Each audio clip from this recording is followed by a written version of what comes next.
अब हम आपको श्रीमद् भागवत महापुराण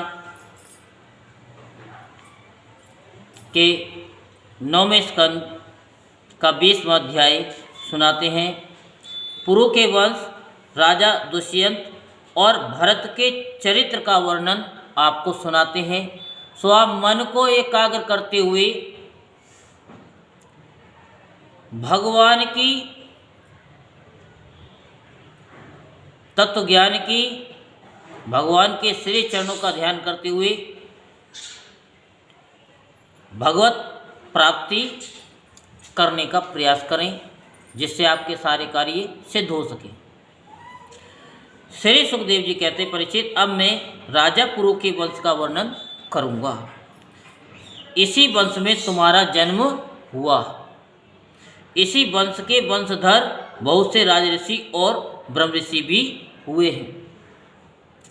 पुरु का पुत्र हुआ जन्मेजय, जन्मेजय का परचिनवान, और परचिनवान का परवीर, और परवीर का नमस्यु, और नमस्यु का पुत्र हुआ चारुपद। चारुपद से शुद्धो, शुद्धो से बहुगव, बहुगव से संयाति, और संयाति से अहमयाति, और अहमयाति से रौद्रास्व हुआ। परीक्षित, जैसे विश्वात्मा प्रधान प्राण से 10 इंद्रियां होती हैं, वैसे ही घृताची अप्सरा के गर्भ से रौद्रास्व के 10 पुत्र हुए। ऋतेशो, कुच्छेयो, और स्थनलियो, और कृतेयो, जलेयो, संतेयो, धर्मेयो, और सतेयो, वृतेयो, और सबसे छोटा बनेयु।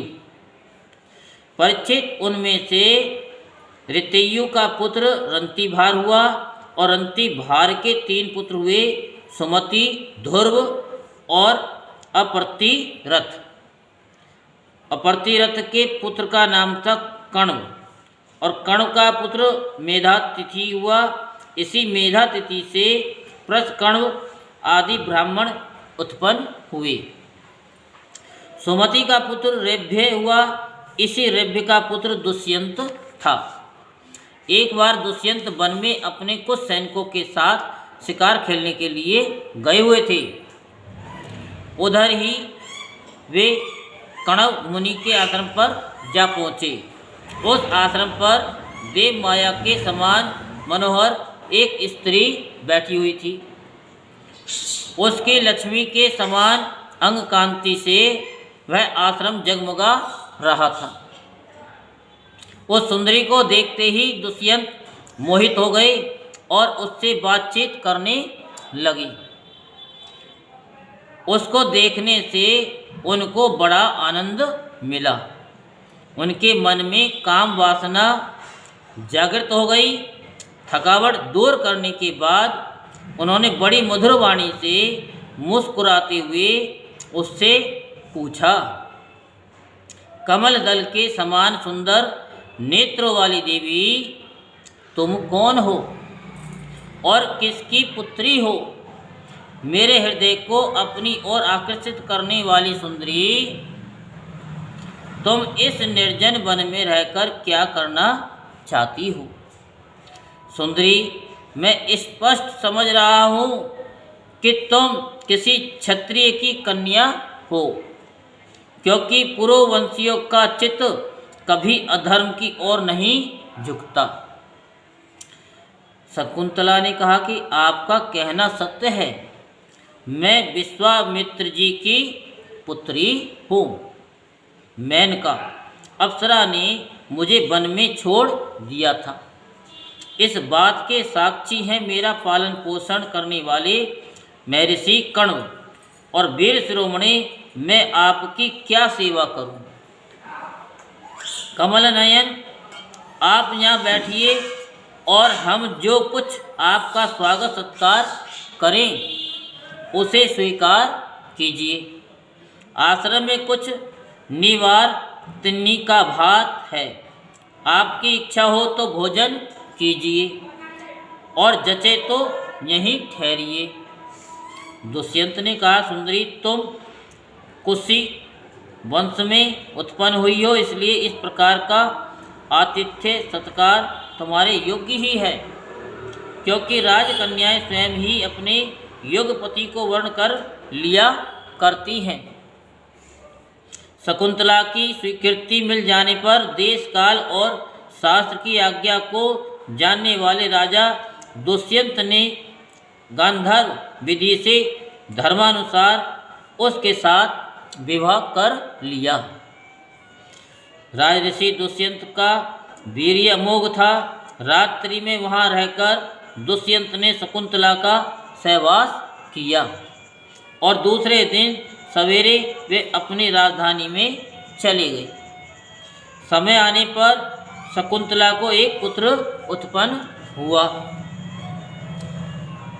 महर्षि कण्व ने वन में ही राजकुमार के जात कर्म आदि संस्कार विधि पूर्वक संपन्न किए।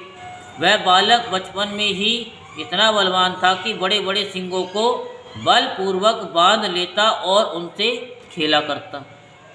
वह बालक भगवान का अंशावतार था। उसका बल विक्रम अपरिमिति था। उसे अपने साथ देखकर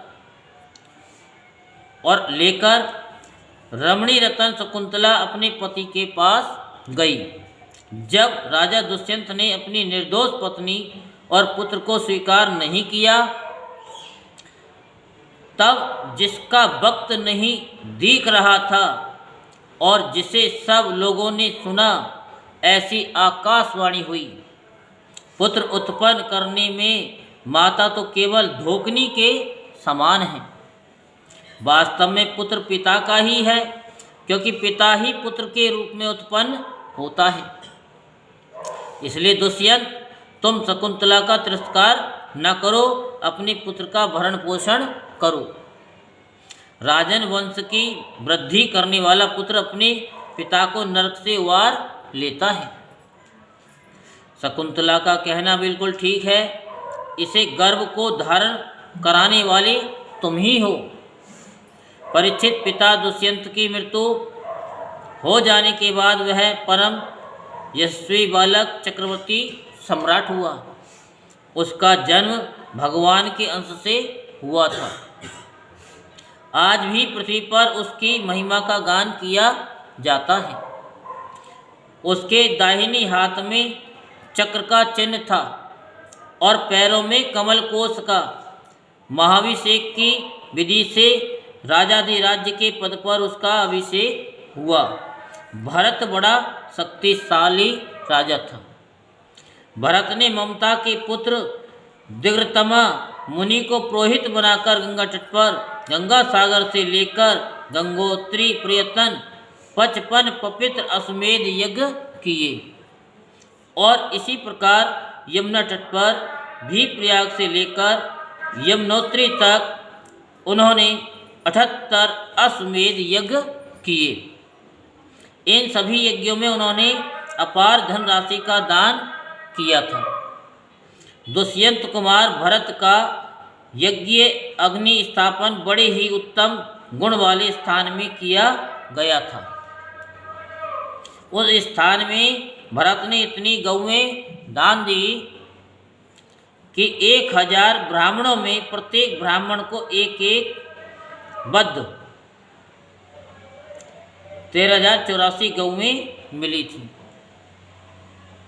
इस प्रकार राजा भरत ने उन यज्ञों में 133 घोड़े बांधकर और 133 यज्ञ करके समस्त नरपतियों को असीम आश्चर्य में डाल दिया।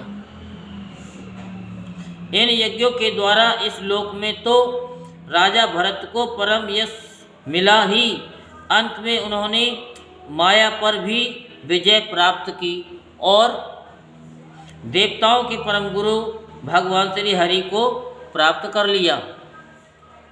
यज्ञ में एक कर्म होता है मसनार।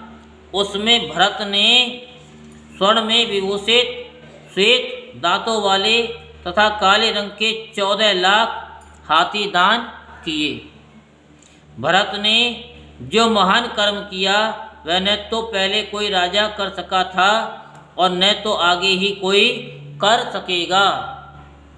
क्या कभी कोई हाथ से स्वर्ग को छू सकता है? भरत ने दिग्विजय के समय किरात, हुण, यवन, अंध्र, कंक, खस, शक और मलिच्छ आदि समस्त ब्राह्मण द्रोही राजाओं को मार डाला।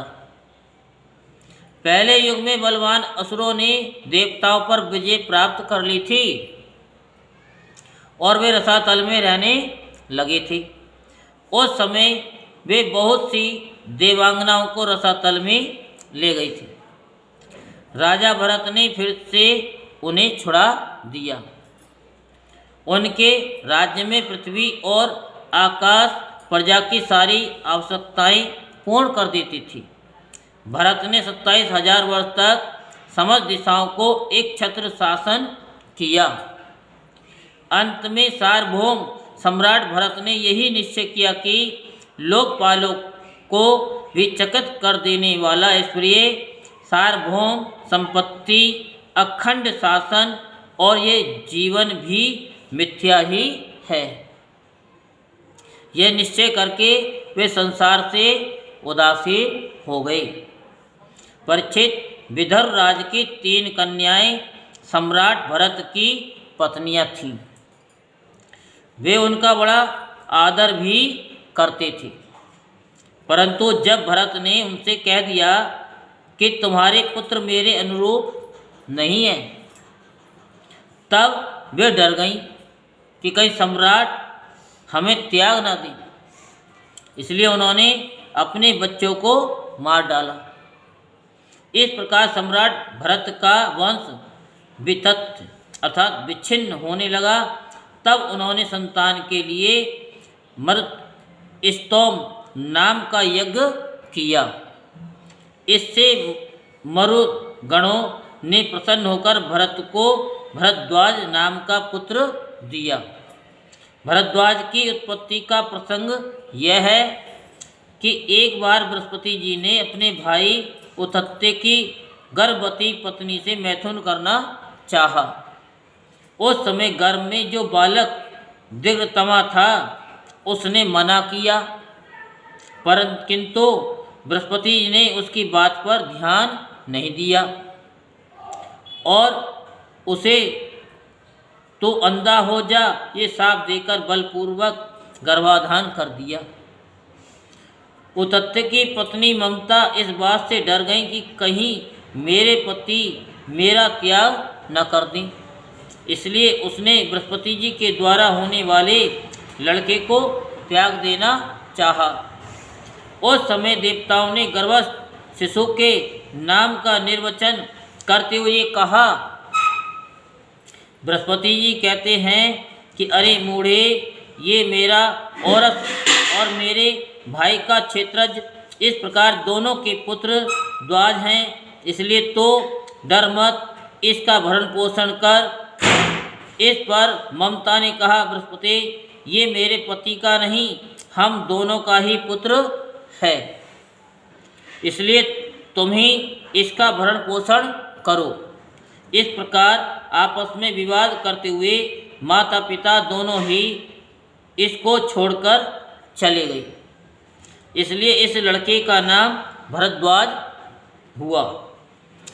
देवताओं के द्वारा नाम का ऐसा निर्वचन होने पर भी ममता ने यही समझा कि मेरा यह पुत्र वितथ अर्थात अन्याय से पैदा हुआ है, अतः उसने उस बच्चे को छोड़ दिया।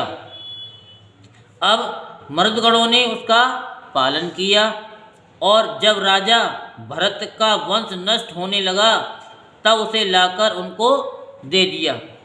यही वितथ भरद्वाज भरत का दत्तक पुत्र हुआ। यही श्रीमद् भागवत महापुराण का 9वें स्कंद का 20वां अध्याय संपूर्ण होता है। बोल वृंदावन बिहारी लाल की जय। जय श्री राधे श्याम, जय जय श्री राधे श्याम, जय जय श्री राधे श्याम।